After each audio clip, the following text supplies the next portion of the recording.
Olá a todos, eu sou a Ludmila Camparoto, agrometeorologista aqui da Rural Clima, em parceria com a Bayer. Vamos para as nossas atualizações climáticas desta semana aqui no Impulso Clima.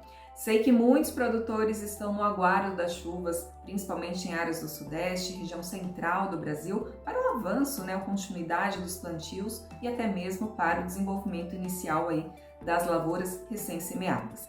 Mas, por enquanto, há a tendência de que essas chuvas fiquem ainda mais voltadas para a região sul do Brasil, o que acende um alerta também para os produtores. O trigo vai muito bem na região, mas o excesso de chuvas agora já começa a atrapalhar um pouquinho, logo mais as lavouras de trigo começam a ser colhidas. Então, se a gente observar nesse início de semana, nós temos chuvas voltadas à região mais sul do Brasil. Temos sim um corredor de umidade que desce ali da Amazônia, então existe a possibilidade de chuva sobre áreas de Rondônia, essa região mais oeste do Mato Grosso, sul do Mato Grosso do Sul, algumas áreas do Paraná, Santa Catarina, além, claro, do Paraguai. Mas esse sistema, observem que ele não consegue avançar pela região central do Brasil. O que a gente pode ter são pancadas de chuvas muito localizadas, mas nesses próximos dias a tendência ainda é de tempo seco e quente. Se a gente observar as temperaturas máximas ao longo dos próximos dias, observem como toda a região central do Brasil, áreas do Sudeste, principalmente essa região do interior de São Paulo, norte de São Paulo, Triângulo Mineiro, além, claro, de todo o Mato Piba, com temperaturas elevadas. Nós estamos falando aqui, olha, de valores acima de 34, 36, áreas com 38 graus, e a gente sabe que tem áreas mais quentes ainda. Só há uma tendência de retorno das chuvas para essas regiões, pessoal. A gente está falando da segunda semana do mês de outubro, tá? Ela pode chegar ainda de maneira irregular, então se a gente observar ali por volta do dia 10, dia 11, dia 12, observe que a gente tem instabilidades na região, mas se a gente olha pontualmente, algumas áreas poderão não receber chuvas tão significativas. Então a gente vai tendo esse aumento de áreas de instabilidades, tá vendo essas regiões com verdinho aparecendo? Então há algumas áreas de Goiás, região centro-norte do Mato Grosso, áreas novamente do Tocantins, algumas regiões aqui do Sudeste, mas observem que são chuvas irregulares, então chove numa área, não chove na outra, mas aos poucos a gente vai tendo esse retorno das chuvas. Nós só temos previsões de que uma nova frente fria avance de maneira mais abrangente pela região lá por volta do dia 15. Tá? A gente ainda tem uma semana aí pela frente, isso pode mudar um pouco mais, vir um pouco antes ou chegar um pouquinho depois, até pode, tá?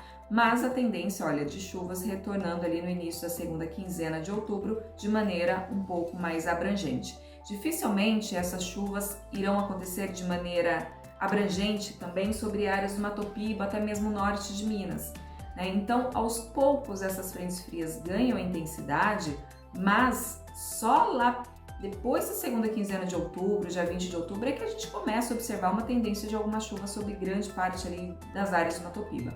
Se a gente olhar os modelos semanais, observe que isso só deve acontecer, olha, na semana do dia 23 para o dia 29, ou seja, depois do dia 20 ali de outubro.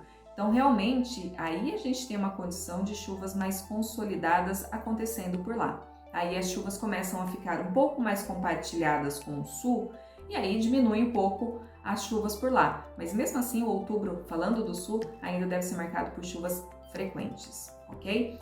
Teremos intervalos, mas ainda com entradas de frentes frias frequentes que provocam chuvas por lá e depois avançam, principalmente ao longo da segunda quinzena de outubro, para a região mais centro-norte do Brasil.